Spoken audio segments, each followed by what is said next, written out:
South Australian fruit grower Joel Brockhoff of Otherwood Orchards won the APAL 2015 Young Grower of the Year award for his work on improving orchard productivity, research engagement and industry participation.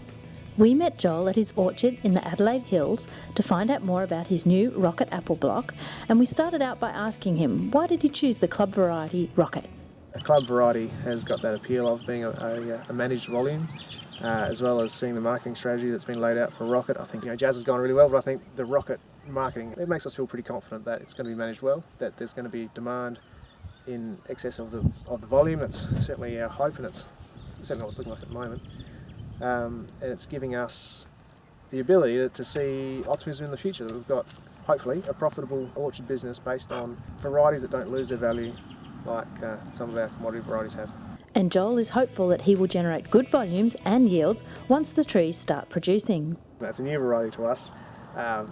We'd sort of been led to believe that 50 tonnes a hectare in New Zealand might be a ballpark sort of figure to aim for, and I think at 50 tonnes a hectare they will be profitable. But of course we hope for more, especially with the structure and the tree volume we're going to end up having. I can't see why it won't be more than that. What's your layout here, the distance between the trees, and what's the number of trees per hectare? So it's 2,850 trees a hectare. It's 3.5 metre wide rows by 1 metre spacings, and I think it probably suits our terrain. We're not on dead flat, but we can sort of pick and choose a little bit. We're not having to drive down the same wheel tracks completely. I feel comfortable with the way that the trees grow at that spacing and managing the vigour that will come to keep the trees productive rather than growing. It's a good spacing that fits within my skill set. I think they may go quite well on 2D system because they're a lot happier to be flat, I think, than say a Pink Lady or a Gala. It doesn't seem to have the same tendency to shoot.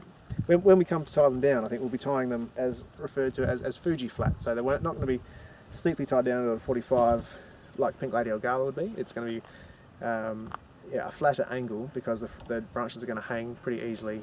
So for now, this sort of planting, this density suits us. I think it's ideal for the use of platforms and a bit of mechanisation. Joel has also established a trial with the Lenswood Cooperative to identify the best ways to manage newly planted trees to improve their growth and performance. Yeah, well, the trial is a 5-year trial, so we're looking at the cumulative yield over those 5 years and how quickly the trees can fill their canopy and not sacrificing anything there. So I guess it's a little bit early to say that from that trial that one approach is better than another, but I think just looking at what we've got on some of the trees that weren't headed, that some of the trees were just left as controls. They had no pruning done to them, and they're not spectacular. But the trees that had their feathers removed, they were rotted, as we would say. They've grown probably better than anything, and they look good. And I think that'll be our approach this year rather than heading them. I'm not sure that it was necessary, but we'll see. Yeah. A big thanks to Joel and his wife Kate for hosting APAL during our visit. It was really exciting to see the new Rockit planting and to catch Joel's optimism for the future about the industry. For more information on Otherwood Orchards, read the article on Joel in the October edition of Australian Fruit Grower magazine that you can also find on the APAL website.